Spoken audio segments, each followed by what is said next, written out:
Hey guys, Mr. Marcus here, and as you can see, we're back with some Master League in PES 2015 with Southampton. Of course, as you can see, we're facing off against AFC Bournemouth. What the hell is this? It's basically the FA Cup is essentially what this is. Of course, in today's episode, I have 3 matches for you, 2 from the Premier League, and of course, this one from the FA, well, the English Cup is what it's called. So, of course, with it being the English Cup, went out my way and made a lot of changes to the overall team, playing a lot of the youngsters in the squad. Of course, Pacini coming in, G. Rodriguez being the captain, and Pella playing up front. Did I play Pella up front? Did I play, I think I ended up playing Pella up front. You'll see in a moment here, basically. Yeah, we ended up playing Pella up front. So, with that logic, of course, going into this game against AFC Bournemouth, I made it the FA Cup, even though it probably should just be renamed the English League Cup, considering that it's not really an FA Cup or the League Cup, considering that the finals at the end of the season and whatnot. But of course, as you see, the Bournemouth team kit hasn't been changed at all because I couldn't be bothered to change it because I didn't have time to change it. I just want to get this Master League started and, well, going forward basically. So with that logic, in this game today, we played with, of course, with our what could be considered a reserve side, considering that Bournemouth are not that high profile. So G. Rodriguez and Pella, I think Pella was in red form. Of course, that's a big thing as well. So, of course, it took absolutely ages for me to kick off in this game, and I really don't remember why. But for whatever reason, it gives me a little bit of a little thing for this. So, feedback's been positive for this series so far. Of course, more people want my club as well, but my club at the current moment is quite broken.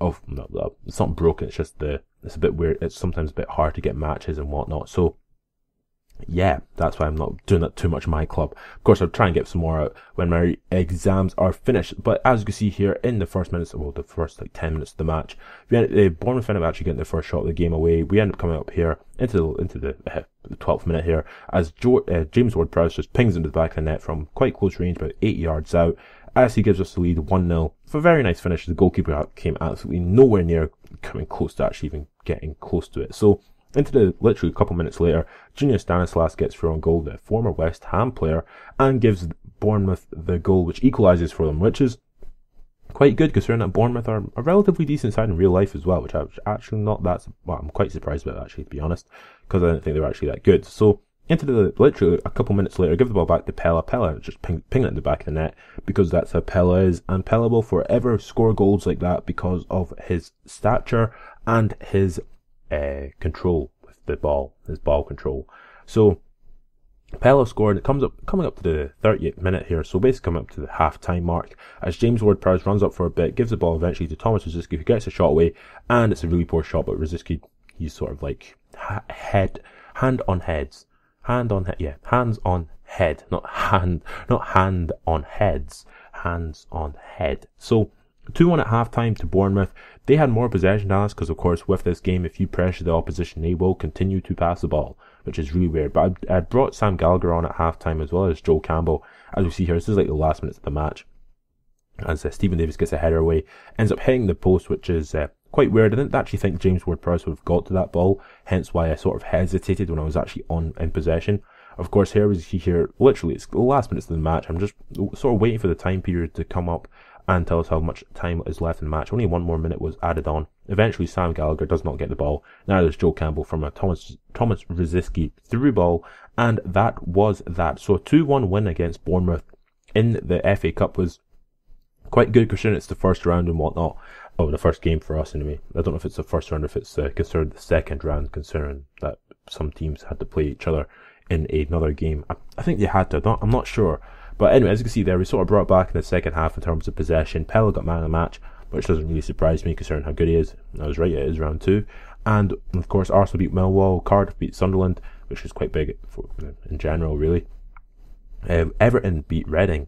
Wolves beat Newcastle. Don't know how the hell that happened. That was a little bit of a glitch on the screen, as you saw there. But, of course, in the next game, we're going up against Liverpool, which is going to be a goddamn pain because Liverpool are a really good side in this game, especially bloody Daniel Sturridge and Mario Balotelli. So, going into the first game of the Premier League in this episode, the second game overall, of course, with Jack Cork being out after his red card against, who was it? I cannot remember. Was it West Brom? It wasn't West Brom. Or was it West Brom? I can't even tell you who it was against. I think it was West Brom. So with his game against with him getting a red card against West Brom, going into the game against Stoke, of course they have to play in their away kit, concerning that we're both two red and white striped kits. They get their blue away kit, which is really weird to look at, of course, considering that Stoke usually don't wear blue away kit. Yeah, we played with our more or less our strongest team. Of course, Stoke have the likes of Bojan up front, and they have quite a good defence as well with Ryan Shawcross and Asmir Begovic in goal.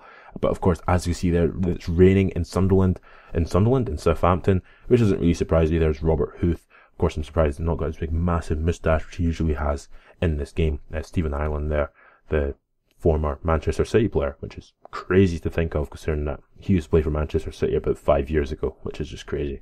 But anyway, this game started, and of course with Jay Rodriguez being in form, we sort of didn't abuse him, but we did sort of use him more in terms of this actual overall game. As of course, as you see here in the first minutes of the match here, Wanyama getting forward, eventually giving the ball, eventually getting it to Jay Rodriguez, who gets a shot away, and it's a really good shot, and it's a really good goal in the first minutes of the match here, as Jay Rodriguez scores into the top corner, him being the captain first day, because Morgan Schneiderlin was not in form, and I was not going to play a purple rated Morgan Schneiderlin when I could have been playing basically a green rated Wanyama. So into the 13th minute of the match here, as I'm waiting for Jay Rodriguez again to make some form of run. He runs past a couple of players, gets another shot away, and he scores his second goal in the game in the 13th minute to make it 2-0 to Southampton against Stoke, absolutely destroying them.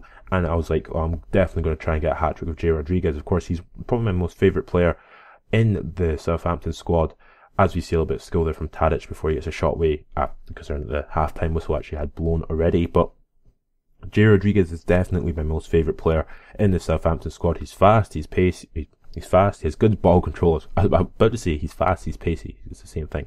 He's pacey, he's got good ball control, and he can do some skills, as well as the ability to actually just in general be good in the good with like his shots and whatnot. As we see here, him scoring his third goal of the game, his hat-trick goal in the 69th minute or the 70th minute.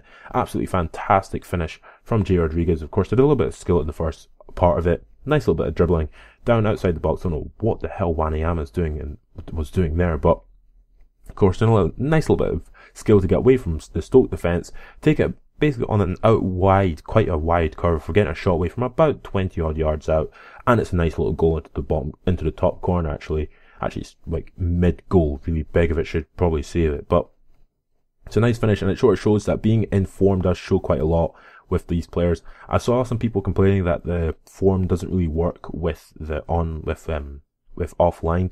I disagree completely. I think the form works quite well offline. Online it doesn't work at all, but offline it works quite well. So if your players are playing well in Master League, they will have good form and things and whatnot. Like for example, in the game after this, I think Jay Rodriguez went up to having a red form, or he stayed on his yellow form he was on. But into the last minutes of the match, after having scored with James Ward-Prowse, Odemwingie had come on and pops it in to basically not give us a clean sheet. Fraser Force a bit pissed off there, as you could probably tell from his expression on his face. Odemwingie celebrating. It's a consolation goal, concerning he scored in the 85th minute of the match. And into the last minutes of the match, I was basically like passing the ball a bit. I wasn't really too bothered about getting forward, concerning of course we'd already won the game more or less. Of course, I brought Shane Long on for Pella as well, just to rest Pella, because I don't really want to waste too many of my players in terms of their stamina. Of course, stamina doesn't take too much of a toll in this one, but again, I'm not played in the Champions League, so I don't know what it's like to play like 3 games a week. So with that logic, we won 4-1. Jay Rodriguez got man of the match, which doesn't really surprise me, and we go into the last game of this episode against QPR. As you can see there, what I'm talking about, Jay Rodriguez got his red form, considering how good he was in the last game, which I believe is the reason why.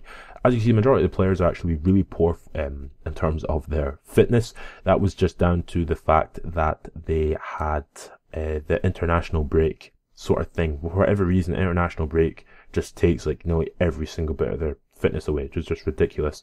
So I had to play Gazzaniga in goal, which I always thought was going to be a bad thing, considering that Gazzaniga is an absolutely dreadful goalkeeper. In terms of his rating, he's rated like 70, and when you compare it with Fraser Forster, who's rated like 82 or whatever, it just really, I was like, oh, I'm gonna concede some goals today against QPR.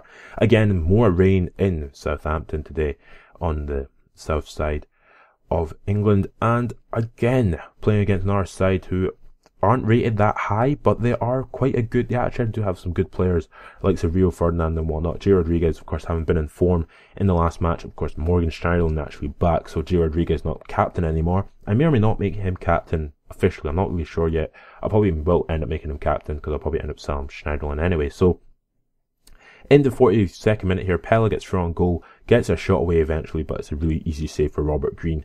Of course, Pella has not scored a goal in like 2 or 3 matches now, so his form is going a little bit downhill, which is a bit annoying considering that he's probably one of my more favourite players in the Southampton squad. Of course, Rodriguez is right at the top, but Pella, I'm used to playing with a big tall striker up front in like the last like 4 PES games, so that really does help with having someone like him up front. But at halftime, as you can see, 2 shots basically each and not much on target. Really, really poor first half. But into the 49th minute here, as Luke Shaw should probably have scored there. It's a really nice little bit of skill from Luke Shaw. For some reason, I was playing him defence midfield, and it actually did work quite well, which was quite surprising, to be honest. But into the 60th minute here, as Bertrand comes down his left-hand side, of course, there was a lot of the computer was stopping Jay Rodriguez from doing anything. Of course, here, as you see here, Jay Rodriguez runs past a couple of players, gets a shot away. It's a really good save from Robert Green. Again, Robert Green having the game of his life when he's not even that good a goalkeeper. Well, yeah, he's actually an alright goalkeeper, to be honest. But again, did a nice little shot there as we see QPR with some form of a counter-attack. Luke Shaw here actually ends up getting sent off for a straight red card challenge like that. Now, the only reason I did that because I knew that Crankier would get thrown a goal, would score a goal, and I'd be really pissed off. So I got a red card, straight red card for Luke Shaw. I didn't really change anything in terms of my tactics, considering that he wasn't playing in the back line, but it was a really, really cynical challenge, and I am disappointed that I did it. Or am I? No, I'm not really disappointed at all. I'm not really gonna, against the computer, I'm not really gonna be like, oh, I'm such a dick. But of course, if it was online, I would just let him go through on goal and score. But in the 73rd minute here, Jay Rodriguez eventually gets the ball from Thomas Rosicky, end up crossing it back in. I end up getting a shot away actually, and Jay Rodriguez scoring the goals. Of course, having continued his goal scoring record, he scores his 4th goal in 2 games. Absolutely fantastic for Jay Rodriguez. Of course, again, my favourite player, doing a little bit of skill actually to get past the player, which makes it even better. And we beat QPR 1-0, which is really impressive considering that we're down to 10 men and they were doing quite well. Robert Green having probably the game of his life, but Jay Rodriguez is probably the only player who could have potentially got past him in any way. So, with that being said, of course, this is the final game of this episode.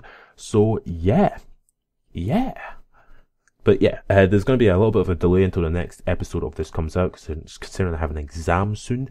So once that exam is done, I'll do some more footage, get more footage, and get some more recording and editing done, as well as commentary done, and more uploading done in general. And then once my exam is finished, my second exam finishes on the 17th of December. So when that comes around, of course, more consistent uploading will be coming out. Of course, that makes us 4th in the table, which is really good as well. And here, F-Guard Doss has been looking really good.